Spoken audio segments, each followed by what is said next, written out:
Salam mehriban tomoshachilar. Bugun Azerbayjon Respublikasining Turkmenistondagi elchixonasida Qarashsizlik kuni munosabatli davralar chara geçirilyar. Biz ham bu chara Ata Vatan media toparimiz bo'lib qatnashmani geldik. Mehribanlar, bu yerdan qiziqli video shakllari tomosha etmek isteyen bo'lsangiz, onni bizning bilan qoling. Azerbayjonning Turkmenistondagi elchixonasida 28-mayda Qarashsizlik kuni munosabatli rasmiy qabul edilishlik geçirildi. Resmi qabul edilishlik davrasida Ministerlar Kabinetining boshlig'ining o'rinbosari Batir Attayev, doshar yurtli elchilar va ko'p sonli mehmonlar qatnashdi. Davra ikki yurtning davlat senalarining yangilanmasi bilan boshlandi.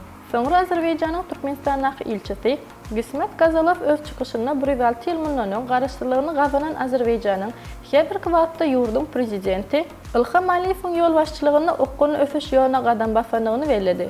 Gismet Gazalov o'z chiqishida Azerbayjonning asosiy energetika va ulov taslamalari, Sholfanni Gunorta g'az yetkazgisi va Baku Tbilisi Ceyhan neft geçirgisi taslamalari, Sheylikem Gunnoğur Gunvatar va Demirg'avik Gunorta ulov o'g'irlari hamda Markaziy Osiyoni Yevropa bilan birlashtirajak elektrik tog'i yali iri xalqaro taslamalarning durmusha geçirilmagini ishchan qatnashganligini belgilab geçdi.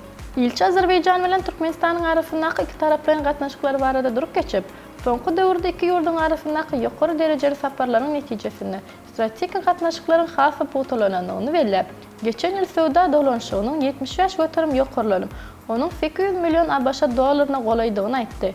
Azerbayjonning va Turkmenistonning energetika podog'ini muhim taslamalar durmusha geçirganligini, havoning o'tkazmagi va alternativ energiya bilan bog'lanishli ikki yurtda muhim ishlarning edilganligini belgilab, elchi 2024-yil Azerbayjonni Yaşil dunyoning xotirasini raydaşlik yili deb e'lon edilganligini belgilab geçdi. Shu yilning noyabr oyida Birlashgan Millatlar Quramasining havoning o'tkazmagi boradagi Chorchivarli konvensiyasina taraflari konferensiyasida 29-majlisining Azerbayjonga geçirilmagining yurtning dunyo jamiyatining iqtiborli xizmatdosh davlatligini aydin so'zlamasini aytdi. Turkmeniston Ministerlar Kabinetining boshlig'ining o'rinbosari Batir Attayev o'z chiqishida Azerbayjon Respublikasini milliy bayramchilik bilan o'tlab, ikki yurtning davlat boshliqlarining arasindagi yuqori darajali gaplashishlarning yurtlarning arasida qatnashishlarning o'sishini kuchli itarib berganligini belgiladi. Davrada Azerbayjonning aydim so'zlari yanglandi. Mehmonlar Azerbayjonning milliy oshxonasidan taomlar hozirlanildi. Şolar vaqtning o'zida charaning davomida yurtning tarixi, madaniyati, fun'ati, xalq fun'ati va sayohatchilik mumkinchiligi, milliy favoritlari, Sheylikem Made in Azerbayjon marka önümleri ko'rsatildi.